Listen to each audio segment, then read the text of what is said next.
Depuis le passage de la tempête Kiran, il y a un an, des chantiers comme celui-ci se multiplient dans la région.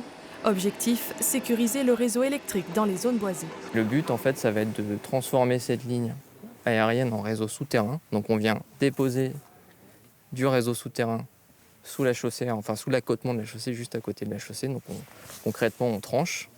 Là, vous voyez, on a une pelle en fait qui a creusé pour qu'on puisse dérouler le câble souterrain dans la tranchée.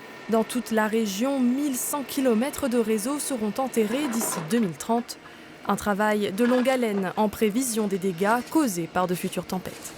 Lors du passage de Kiran, Enedis avait dû gérer une situation inédite avec 780 000 foyers bretons privés d'électricité au pic de la tempête.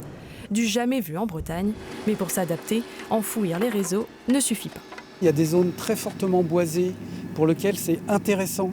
Et on sait qu'il y a des couloirs de vent qui vont arriver. Ça va être intéressant d'enterrer, mais comme enterrer, ça vaut 5 fois plus cher que de rénover entièrement une ligne. Sur des zones qui vont être dégarnies, ça va être intéressant de remettre une ligne complètement à neuf, ce qui va avoir le même résultat en termes de résistance. L'investissement est en tout cas d'ampleur pour Enedis, car ces travaux s'inscrivent dans le cadre du plan Reconstruction Bretagne 2040, avec près de 400 millions d'euros d'investissement sur 5 ans. Selon Enedis, le Finistère devrait concentrer la moitié des chantiers. L'autre moitié sera répartie entre le Morbihan et les Côtes d'Armor. Plus d'élagage d'arbres est aussi prévu pour protéger les câbles électriques. Chaque année, Enedis devrait entretenir 1000 km de lignes supplémentaires.